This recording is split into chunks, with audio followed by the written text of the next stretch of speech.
Hello बेटा, आपका आपकी इंग्लिश की क्लास में वेलकम है। You are welcome to in your English class. आज बेटा मैं आपको फ्यूचर कॉन्टिन्यूस टेंस करा रही हूँ।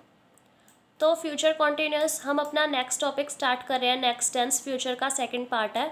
तो उससे करने से पहले भी हम यहाँ पे डेफिनेशन देखेंगे बेटा फ्यूचर कॉन्टिन्यूस टेंस की। हर टेंस स्टार्ट करवाने से पहले मैं आपको डेफिनेशन करवाती हूँ बेटा, बिकॉज डेफिनेशन से ना और ज़्यादा क्लियर हो जाता है कि हम कौन सा टेंस कर रहे हैं।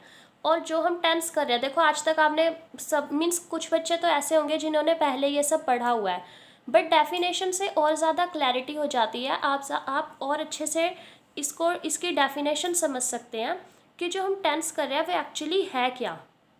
वर्ड्स में भी तो पता होना चाहिए। मोस्टली बच्चों को बस यही होता है, अगर टेंस कर रहा काल है, पास्ट प्रेजेंट फ्यूचर, और उसका रूल लर्न कर लिया। बेटा उसे समझना भी होता है, ठीक है। तो उसी को समझाने के लिए यहाँ पे मैं हमेशा आपको डेफिनेशन भी कराती हूँ। तो अब हम इसके डेफिनेशन रीड करेंगे। Future continuous tense is use to talk. Future continuous tense use होता है बात करने के लिए अबाउट फ्यूचर इवेंट, एक फ्यूचर के इवेंट के लिए जो भविष्य में घटना होगी उसके बारे में। That will be in progress, जो प्रोग्रेस में होगी। प्रोग्रेस मीन्स कार्य में होगी, कार्यशील होगी। At a specific time in future, future में ही एक स्पेसिफिक टाइम तक। अभी देखो हमने पास्ट कॉन्टिन्यूस और प्रेजेंट कॉन्टिन्यूस टेंस किया था बेटा। तो उसमें क्या था, हम यही बताते थे कंटिन्यू वर्क है, बट वो पास्ट में था, जैसे मैं सो रही थी। ओके। और जो हमने प्रेजेंट कॉन्टिन्यूस किया था वो प्रेजेंट में था, मैं सो रही हूँ, इस टाइप से। बट ये फ्यूचर का कॉन्टिन्यूस है। जैसे आज आप प्रेजेंट में हैं बट आप फ्यूचर की बात याद करके बोल रहे हैं। मैं आपको एक एग्जांपल भी देती हूँ सेंटेंस का। जैसे सपोज करो अभी आप ये वीडियो वॉच कर रहे हो, तो कल इस टाइम आपकी इंग्लिश की क्लास नहीं होगी, या आप ये वीडियो वॉच नहीं कर रहे होंगे, तो आप क्या बोलोगे कि कल इस टाइम मैं मैथ्स पढ़ रही होंगी या फिर हिंदी पढ़ रही होंगी। समझ आया। कंटिन्यू वर्क है, प्रोग्रेस में है, बट फ्यूचर में, और वो भी एक स्पेसिफिक टाइम पर। स्पेसिफिक का मीनिंग क्या होता है, स्पेशल टाइम पर। ओके, क्लियर हुई बेटा डेफिनेशन। आई होप आप सबको क्लियर हुई होगी। आगे हम चलते हैं। तो आप यहाँ पे फ्यूचर कॉन्टिन्यूस टेंस की पहचान देखेंगे, ठीक है। पहचान बेटा मैंने आपको अभी जब स्टार्टिंग में वो डेफिनेशन बताई थी तब भी बताया था कि रहा होगा, है ना। रहा कॉन्टिन्यूस जब भी होगा तो रहा तो आएगा ही। जैसे रहा है फॉर प्रेजेंट कॉन्टिन्यूस, रहा था फॉर पास्ट कॉन्टिन्यूस, और रहा होगा फ्यूचर कॉन्टिन्यूस। ओके, तो ये इसकी पहचान है, रहा होगा, रही होगी और रहे होंगे। हेल्पिंग वर्ब बेटा यहाँ पे इसकी है will be. Will be, will की जगह आप शैल भी यूज़ कर सकते हैं, बट शैल भी किसके साथ यूज़ होता है, आई और वी के साथ। वो मैंने आपको पहले ही बता दिया था, और वो भी आप नहीं करेंगे। अगर आपका मन है तो आप कर सकते हैं, बट अब यूज़ नहीं होता है आई और वी के साथ, शैल विल ही यूज़ करते हैं। ओके, तो हेल्पिंग वर्ब आपको सिर्फ एक ही याद रखनी है, विल बी, कोई भी सब्जेक्ट हो। आज हम फ्यूचर कॉन्टिन्यूस टेंस के अफर्मेटिव और नेगेटिव सेंटेंसेस करेंगे। ओके बेटा। सो आगे आप देखो अफर्मेटिव सेंटेंस। अफर्मेटिव सेंटेंस का बेटा यहाँ पे रूल है subject plus will be, verb की first form plus ING plus object. Continuous में मैंने आपको पहले भी बताया हुआ है बेटा, कॉन्टिन्यूस है तो वहाँ पे वर्ब की फर्स्ट फॉर्म और आईएनजी कंपलसरी है, वो ज़रूर आएगा।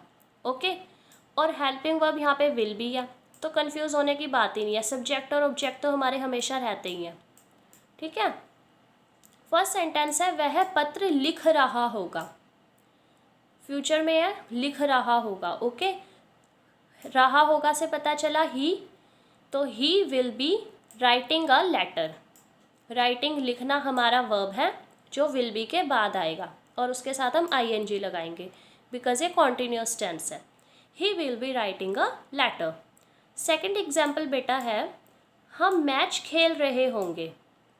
We will be playing a match. सब कुछ रूल के अकॉर्डिंग चल रहा है बेटा। हम के लिए वी, विल बी हमारा ऑब्जेक्ट है, ओ सॉरी वर्ब है, वो हेल्पिंग वर्ब है हमारा विल बी, सॉरी बेटा सॉरी, विल बी हमारा हेल्पिंग वर्ब है। देन उसके बाद वर्ब आएगा क्रिया प्ले, और उसके साथ ING, a match object. We will be playing a match, हम मैच खेल रहे होंगे। आगे आप बेटा इसके नेगेटिव सेंटेंसेस देखेंगे।